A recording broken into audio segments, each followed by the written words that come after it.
Fala pessoal, sejam bem-vindos ao Arena Ambiental, hoje com a presença do engenheiro Felipe Dias, engenheiro ambiental e urbano, especialista em gestão de território e planejamento urbano. Engenheiro Felipe, seja bem-vindo e para começar essa nossa conversa, eu gostaria de saber o que é exatamente planejamento urbano.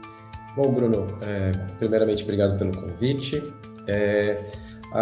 Planejamento urbano é uma área de atuação que hoje reúne diversos especialistas, como engenheiros, arquitetos e urbanistas, geógrafos, economistas. É uma área bastante ampla de atuação multidisciplinar que vai analisar os aspectos da vida urbana, mobilidade, saneamento, habitação, meio ambiente, segurança pública, todos esses aspectos que precisam ser equacionados para um bom equilíbrio das dinâmicas urbanas. Então, a área de planejamento urbano é a área que analisa, que propõe ações para que esses aspectos estejam em equilíbrio e possam propiciar uma melhor dinâmica da vida urbana. É importante mencionar que o planejamento urbano ele pode estar enquadrado num guarda-chuva que é o planejamento territorial, pensando que outras áreas também, além da urbana, as áreas rurais, as áreas com proteção ambiental, também pode ser vista à luz de entender os aspectos e dinâmicas que ocorrem nesses territórios e propor medidas para melhorar essas correlações. Felipe, obrigado pela explicação inicial. Agora eu vou fazer uma pergunta, com a cabeça do cidadão. Quando um cidadão percebe que a cidade é bem planejada, quando ele vai fazer uma visita, uma viagem em algum lugar, quando ele percebe que essa cidade foi bem planejada? Eu creio que uma cidade bem planejada, ela vai ter como indicador principal a qualidade de vida, a qualidade de vida e prover boas políticas seja para o morador, seja para o usuário dessa cidade. Então, quando a gente comenta esses aspectos da vida urbana, uma cidade planejada ela vai dar respostas melhores para essas políticas. Então, pensando na mobilidade, ter um melhor deslocamento, propiciar habitações de qualidade, dignas para a população, cidades que possuam uma boa relação com o meio ambiente, existência de parques, de áreas arborizadas, a própria limpeza urbana da cidade ser bem organizada, até mesmo a segurança pública, visto que alguns elementos de uma cidade planejada é um fator que ajuda a melhor segurança do usuário ali, do morador. Então, eu creio que a qualidade de vida da população e o bem-estar do usuário, da pessoa que está em trânsito para essa cidade, é o principal indicador que vai mostrar como uma cidade é bem planejada.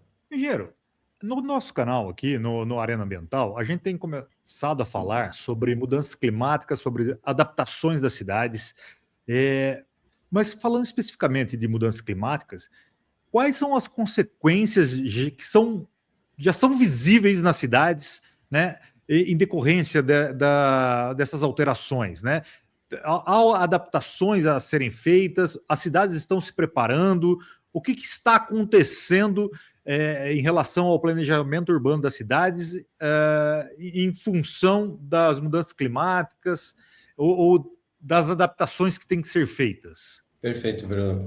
Primeiro, mencionar que há uma relação direta entre as mudanças climáticas e o planejamento urbano, planejamento territorial. E também mencionar que, sim, as mudanças climáticas é uma realidade. Nós estamos vivenciando os dados climáticos apontando cada vez mais para o aumento de temperatura global. E eu gosto inicialmente, ao pensar nas mudanças climáticas e essa relação com as cidades, mencionar que os principais impactos eles estão relacionados com o aumento de frequência de eventos extremos. Creio que no início, quando se discutia mudanças climáticas, havia uma visão muito catastrófica dos eventos, mas não que isso não seja algo a ser observado, mas a própria frequência de eventos extremos é um grande desafio em relação às mudanças climáticas, visto que as cidades precisam se adaptar e absorver essa nova dinâmica climática. Esses impactos, eles dependem muito de regiões. Cada região do globo vai vivenciar, experienciar impactos diferentes de acordo com a dinâmica climática dessa região. Mas é importante mencionar que os impactos trazendo para a realidade brasileira está muito vinculada aos eventos, à dinâmica hídrica. Então, o excesso de chuvas, seja pelo excesso nessas dinâmicas hídricas, seja pelo excesso, seja pela escassez. Então, pelo excesso, maior número de eventos de inundações, alagamentos, deslizamentos que estão relacionados ao excesso de chuva, mas também a escassez hídrica e como lidar com o abastecimento público em momentos de escassez. E a própria dinâmica climática do aumento de temperatura favorece dias mais quentes, recordes de temperatura em muitas regiões, e isso impacta diretamente a qualidade de vida do morador, e também diversos impactos relacionados à própria saúde pública. Então, as mudanças climáticas ela têm esse grande desafio, que é como lidar com o aumento dessas frequências. Grandes metrópoles, cidades mais adensadas, convivem com esses eventos. Porém, quando aumentamos esses eventos, a frequência dos eventos, o desafio se torna muito maior, porque é necessário tempo para para se ter uma recuperação a cada momento desse, né? Então, eu acho que, além dessa visão que nós temos de eventos catastróficos, o próprio fato da frequência aumentar é um grande desafio que as cidades precisam se mobilizar e se adaptar para ter respostas para esse novo cenário. Felipe, eu sou da área de resíduos, atuo com resíduos há muito tempo, e agora eu vou trazer um pouquinho para o nosso lado aqui, fazendo umas perguntas de resíduos, porque é o interesse, né? Não só meu, como do pessoal que está nos assistindo, que quando a gente pensa no planejamento urbano, né, logo, né, para mim vem na minha mente a questão do planejamento da recolha de resíduos, né? Você, como engenheiro especialista, o que você pode dizer sobre o planejamento da recolha de resíduos? Quais os primeiros passos num planejamento urbano bem feito, né, que envolve a recolha de resíduos? Bruno, sim, o planejamento urbano, com certeza, ele também se correlaciona com a gestão de resíduos sólidos no ambiente urbano. Se pensarmos nos volumes que são produzidos de resíduos em grandes cidades, é necessário de equipamentos públicos para lidar com essa gestão, é necessário espaços que vão ser o destino para esses resíduos, então, em ambientes em que o espaço é disputado. Então, tem uma correlação muito direta na gestão dos resíduos sólidos com o planejamento urbano. E eu creio que um grande nó em relação a essa questão é uma mudança cultural para que a população e os gestores públicos consigam absorver esses impactos, entender esses impactos de produção de resíduos de uma cidade. pois é um setor que demanda muito recurso e energia. Hoje as cidades elas têm um custo muito alto para fazer o recolhimento desses resíduos, para dar a destinação final, e muitas vezes depende de grandes deslocamentos para fazer essa gestão, o que impacta a poluição dentro das cidades, a própria mobilidade dentro das cidades. Então, eu acho que é necessário pensar numa mudança cultural de entendimento do impacto que a produção de resíduos pode causar e o custo que isso se tem para uma cidade, né? Se a gente pensar numa gestão eficiente, a gente vai pensar numa diminuição de recursos para esse fim, que poderia ser aplicado em outra área nas grandes cidades e metrópoles. Mas eu creio que a gente precisa ainda avançar muito em entender que os resíduos, após a sua produção, eles não desaparecem, né? Há toda uma estrutura em volta para fazer toda essa gestão, desde a coleta, destinação e ter essa solução final do resíduo. Então, eu acho que uma mudança cultural precisa se avançar em uma mudança cultural para realmente ter um entendimento mais efetivo para o quanto que uma cidade e uma região gasta de energia e recursos para lidar com os resíduos sólidos. Engenheiro, obrigado por essa explicação, e eu vou deixar em outros vídeos, depois ao final, e pedir para o pessoal também assistir algumas explicações que eu mesmo falo sobre resíduos para complementar a sua explicação, que já foi muito boa. Agora, você citou a questão de eventos extremos, né? E eu vou colocar um ponto aqui: enchentes. Isso me causa curiosidade, eu acho que a todos, né? E eu, como não sou da área, eu como recurso, consigo pensar só nos piscinões. Você poderia dizer quais as práticas, né, os procedimentos ou técnicas para melhoria, né, desse evento extremo que é a enchente, né? O que a gente poderia pensar com planejamento urbano para evitar esse tipo de evento, como enchentes nas cidades? Sim, principalmente nas cidades brasileiras, as enchentes, os alagamentos é um dos principais impactos causados por esses eventos extremos. Isso advém da nossa forma como as cidades se organizam. Então, basicamente, com grandes áreas impermeabilizadas e também a ocupação dos fundos de vale, das áreas que naturalmente são alagáveis ao entorno dos recursos hídricos. E, bom, você citou um tipo de infraestrutura, que são os piscinões, que são muito utilizados, mas hoje avança uma visão sobre a necessidade de pensar soluções que sejam mais ambientalmente sustentáveis, né? E basicamente essas soluções elas vão permear a ideia do que a natureza já faz, né? Então, o que hoje é comumente chamado de soluções baseadas na natureza, que é utilizar os que a natureza já ensinou, né?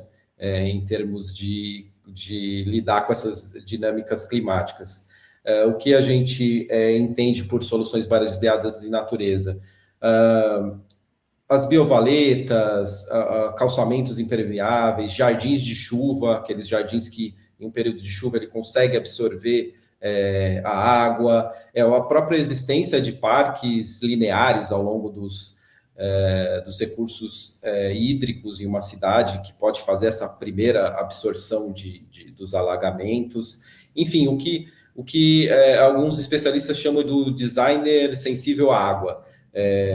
Fazer com que as cidades, ou cidades esponjas, né, o que ficou conhecido nos últimos anos, mas fazer com que se aumente as áreas permeáveis nas grandes metrópoles e assim reduzindo o volume de água que não tem por onde se transportar e vão causar esses impactos em relação a alagamento. Então, uma das grandes soluções é um pouco do que a natureza já ensinou, né?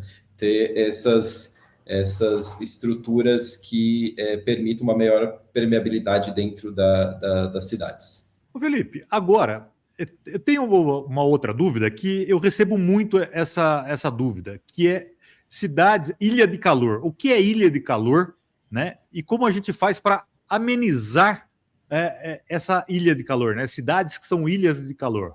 Perfeito, Bruno.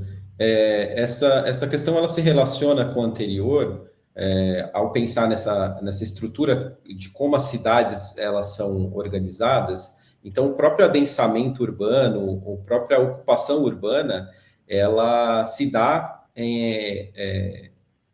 provocando naturalmente desmatamento, redução da cobertura vegetal. E em muitos lugares,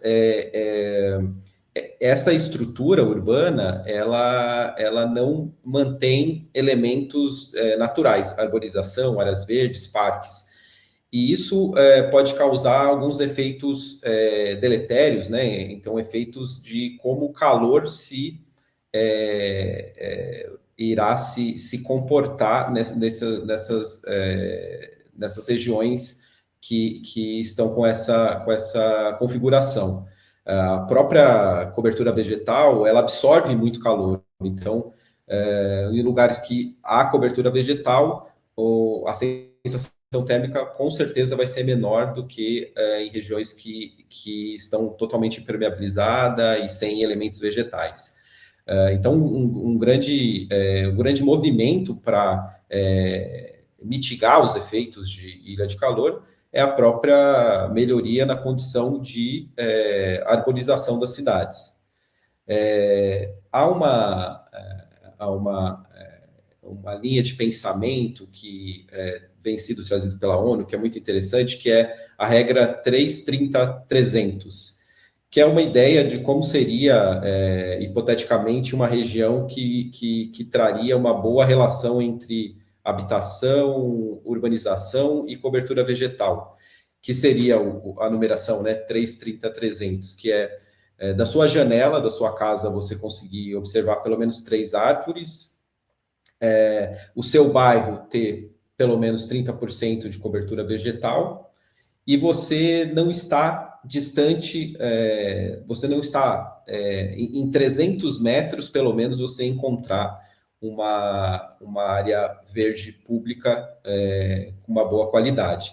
Então, isso mostra, né, como que dentro de um padrão de arborização, de cobertura vegetal equilibrada, a melhoria da absorção de calor vai ser muito mais efetiva. Então, esse é um ponto de vista pensando em urbanização, e tem algumas técnicas na escala de projeto, como uma arquitetura mais sensível, que possa permitir maior circulação de ar. Na escala de projeto tem outras técnicas também que possa ajudar no controle da temperatura, mas urbanisticamente, na escala de urbanização, uma grande linha de atuação é o aumento de áreas verdes nas cidades. Felipe, eu vou trazer agora um assunto bem delicado, que é transporte, que na maioria das vezes é o gargalo das cidades, né? Eu tenho experiências em Luanda, Abidjan, São Paulo, né? Até em Moçambique, algumas cidades de Moçambique, algumas cidades de Angola, algumas cidades de Abidjan, e vejo que é um gargalo, né? Como que a gente pode pensar em grandes cidades, né? Como fazer um novo planejamento, replanejar o conceito de mobilidade urbano? Sim, a mobilidade é um grande eixo que impulsiona a urbanização. Se pensarmos nas grandes cidades, boa parte vai ter uma história com eixo de mobilidade, com eixo de transporte que motivou a aglomeração de pessoas e como esses grandes elementos foram fatores impulsionadores de urbanização. Então, com certeza, os eixos de transportes têm um papel essencial para se pensar no planejamento do uso do solo em uma cidade. Bruno, há diversas linhas de pensamento sobre a questão da mobilidade. Também experiências pessoais com algumas cidades, é notável que em dado momento se pensou muito no que é chamado de DOT, que é o desenvolvimento orientado ao transporte. Então, adensar, propiciar maior população dentro dos eixos de transporte para que favoreça a mobilidade. A maioria da população estar em um grande eixo ou nos eixos que uma cidade tem, seja nas regiões de metrô, nas regiões, as grandes avenidas que tenha um transporte mais denso, seja nas áreas que tem eixos de trem, de passageiros. A ideia muito do urbanismo bebeu da fonte desse desenvolvimento orientado ao transporte para pensar cidades, e foi posto à prova em algumas cidades, e isso gerou alguns efeitos positivos, mas também alguns efeitos negativos em pensar nessas regiões que vão ser incentivadas para um aumento da densidade ocupacional, em relação à própria gentrificação, à supervalorização dessas áreas e a expulsão da população com uma renda mais baixa, a própria correlação com elementos, questões ambientais. Então, esses grandes eixos, eles serão só de adensamento, não é necessário possuir algumas áreas que protejam elementos ambientais. Então, sempre foi uma discussão muito acalorada e muito que trouxe muitas reflexões. Hoje eu vejo que também se discute o princípio da cidade dos 15 minutos, que seria uma cidade em que o cidadão conseguiria resolver suas demandas mais básicas sem um deslocamento maior do que 15 minutos, sem um deslocamento muito, muito grande, o que demanda uma cidade que tenha regiões mais democratizada em relação aos equipamentos públicos, em relação ao próprio trabalho. Cidades brasileiras é muito comum que você tenha uma área central que está que essa área central ela acumule as ofertas de trabalho em detrimento das periferias. Então há sempre esse deslocamento centro-periferia. Então, pensar numa cidade que propicia deslocamentos mais curtos é também pensar em democratizar essas áreas de trabalho, os equipamentos públicos, os equipamentos de serviços, que não é uma tarefa fácil, mas é uma possibilidade de melhorar a mobilidade e e evitar que a mobilidade seja um grande gargalo nas nossas cidades e regiões metropolitanas. Felipe, basicamente você respondeu uma outra dúvida, uma outra pergunta, mas então eu vou refazer essa pergunta, porque assim, pela minha experiência, pelo que eu vejo, muitas cidades, muitos estados ou governos de diferentes países, eles criam algo que chama centralidade, né, que está distante de infraestruturas como hospital, escola, como área industrial onde tem o trabalho. Como que a gente consegue quebrar esse ciclo, né? Porque, pelo que você disse e pelo que eu entendo, você construir essas centralidades ou habitações sociais no Brasil, acho que esse é o nome, você acaba gerando outros problemas, né?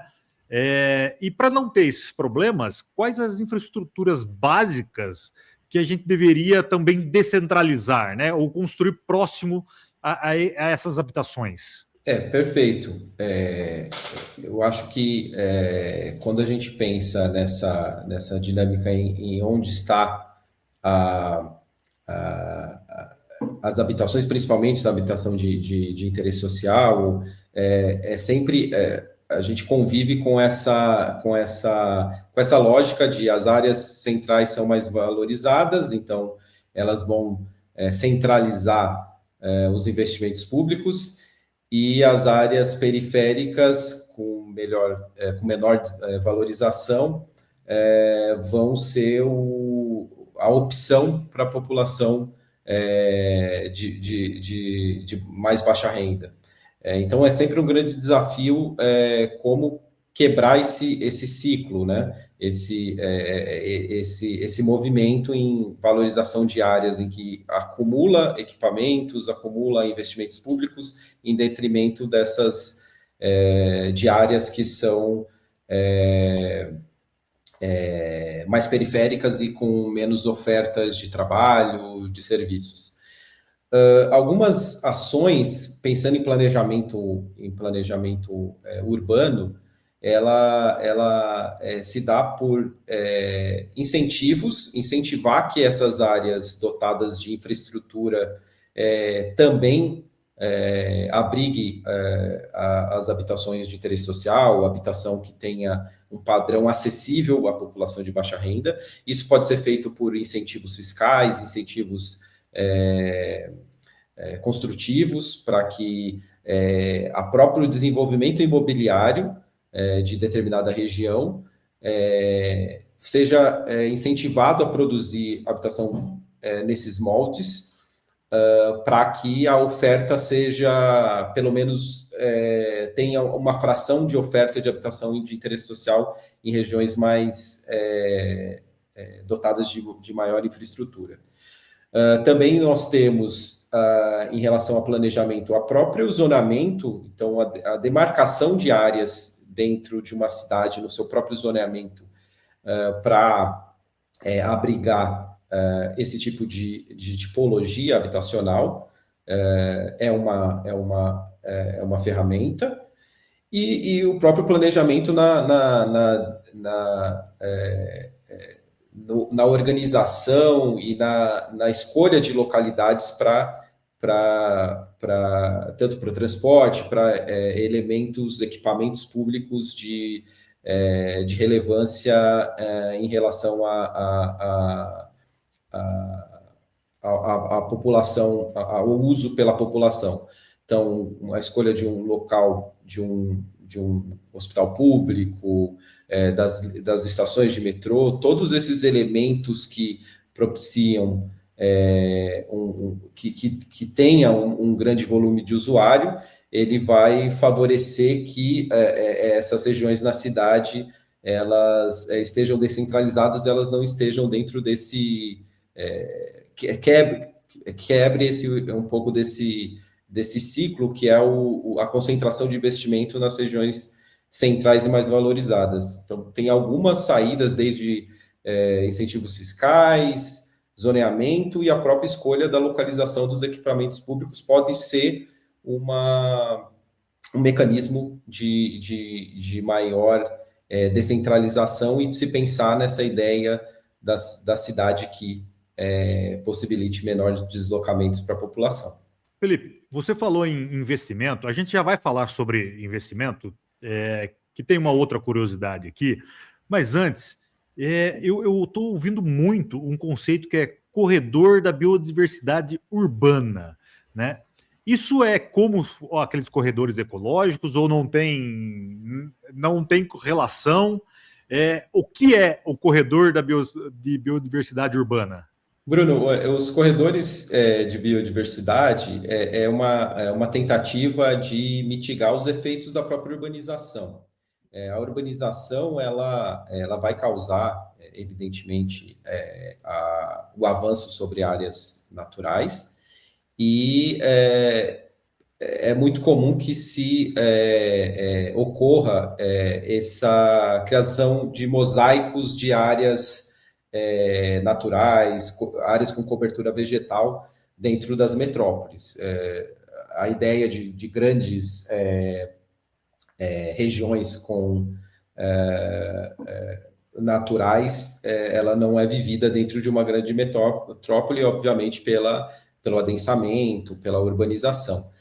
Só que essas áreas que estão recortadas, por si só, ela não favorece o ciclo de vida de muitas espécies. Então, a existência desses habitats, dessas espécies, é prejudicado por a inexistência de uma área maior que propicia esse fluxo dessas espécies. Então,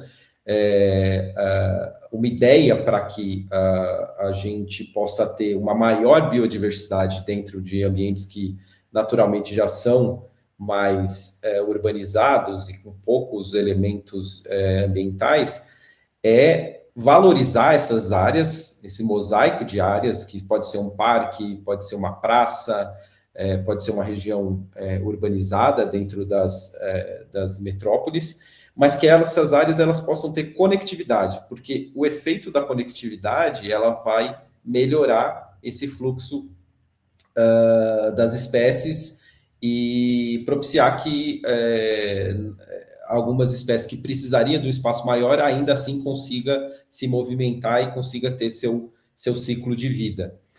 Então, por isso, essa ideia dos corredores de biodiversidade urbana.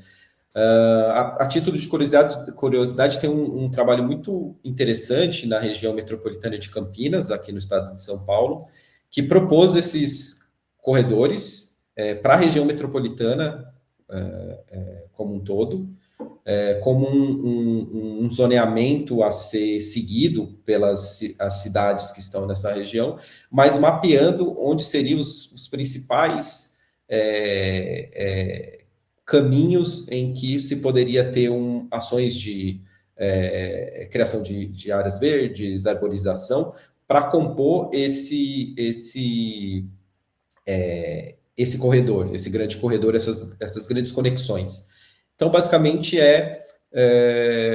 entender que essas áreas dentro do ambiente urbano, elas funcionam melhor com uma conectividade bem definida. Esses são os corredores de biodiversidade.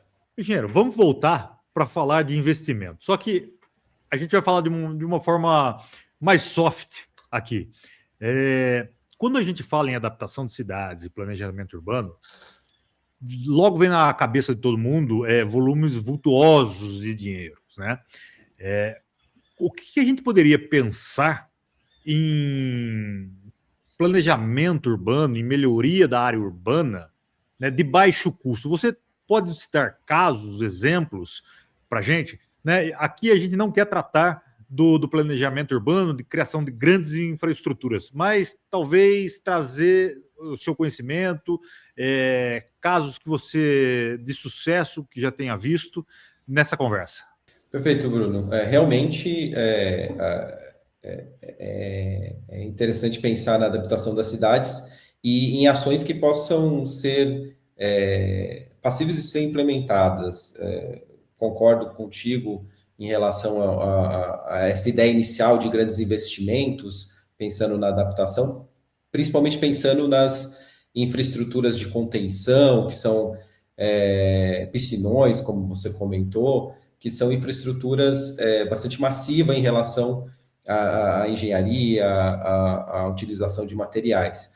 Mas há caminhos para pensar em soluções de baixo custo.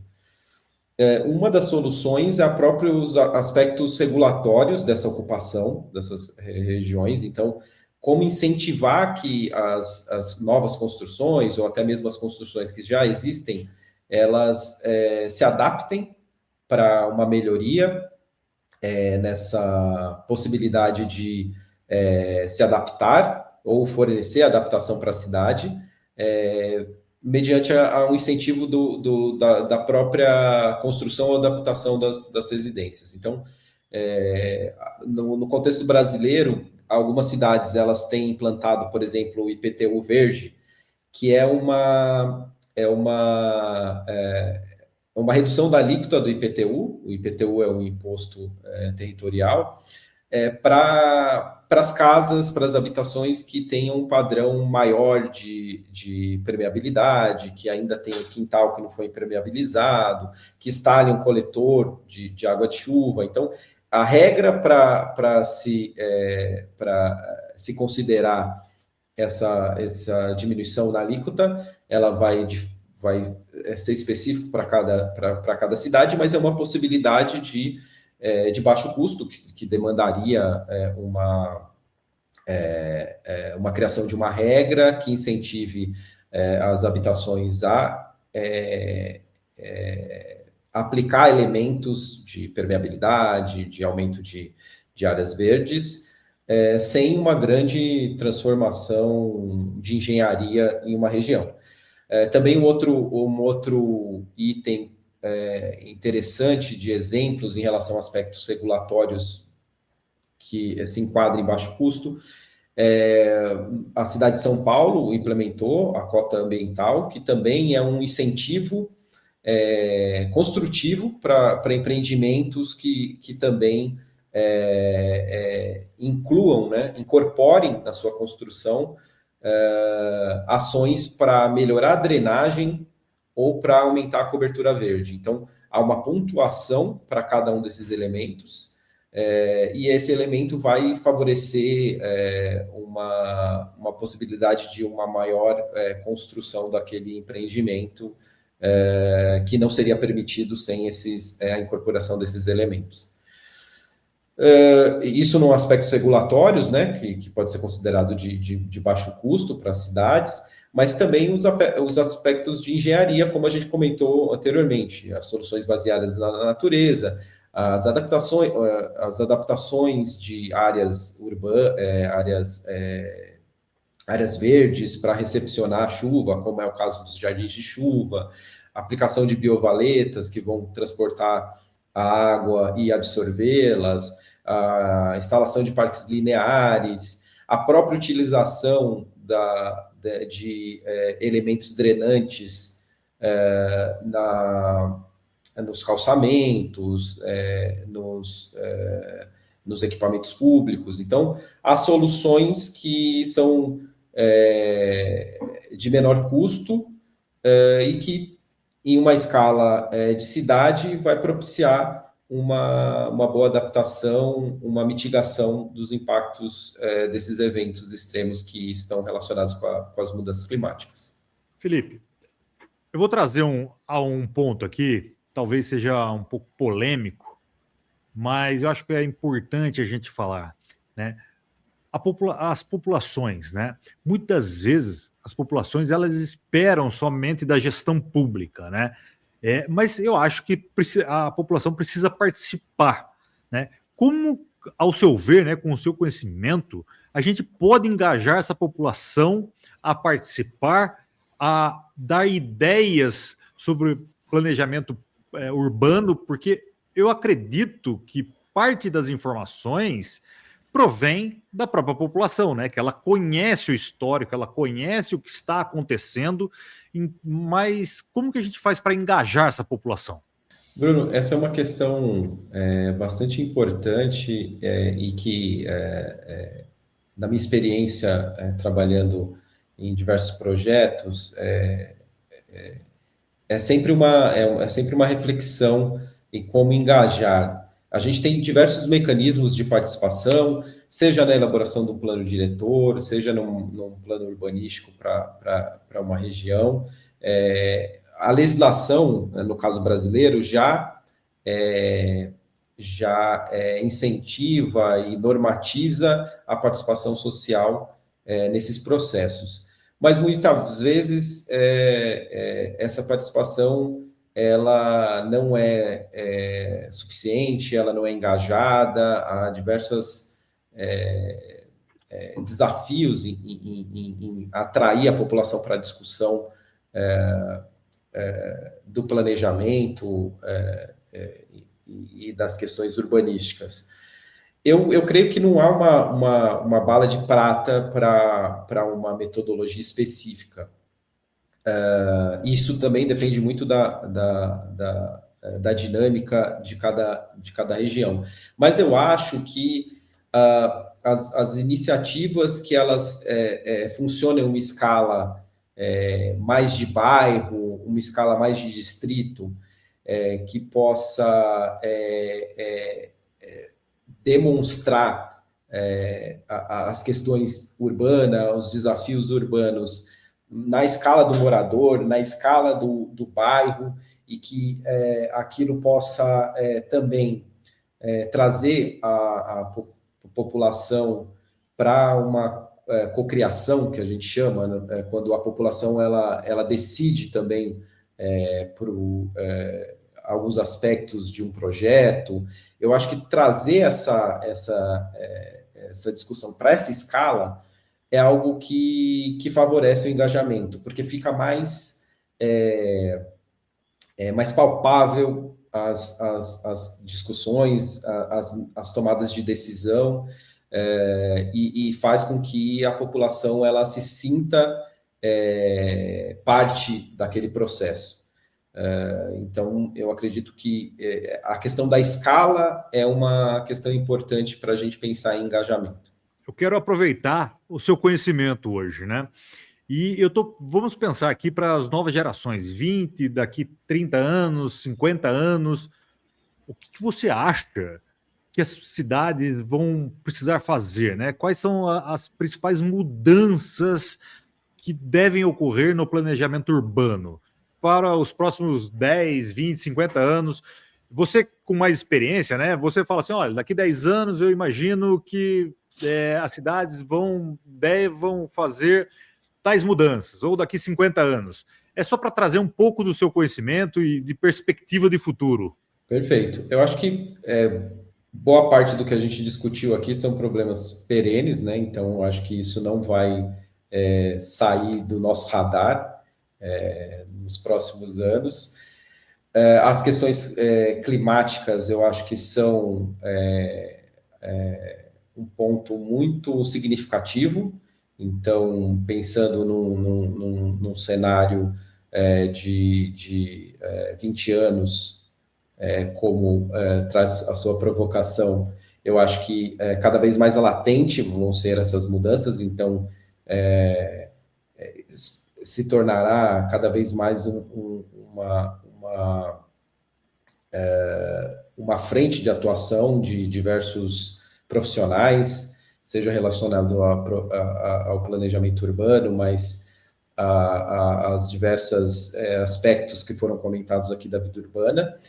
E eu acho que, para o exemplo brasileiro, que é o que eu tenho mais proximidade, eu acho que também hoje vivenciamos um crescimento bastante intenso de cidades médias, seja na sua expansão horizontal, então a criação de novas áreas urbanas, seja na verticalização, no adensamento em certas regiões. E eu acho que isso vai ser um grande desafio, como equacionar essas novas áreas, porque o crescimento urbano ele se dá em primeiro momento com o crescimento do perímetro urbano, mas futuramente se torna regiões que vão demandar a infraestrutura básica urbana, então o transporte, o saneamento, a mobilidade, a segurança pública. Então, visto o cenário hoje do crescimento dessas cidades, que é algo significativo, eu acho que uma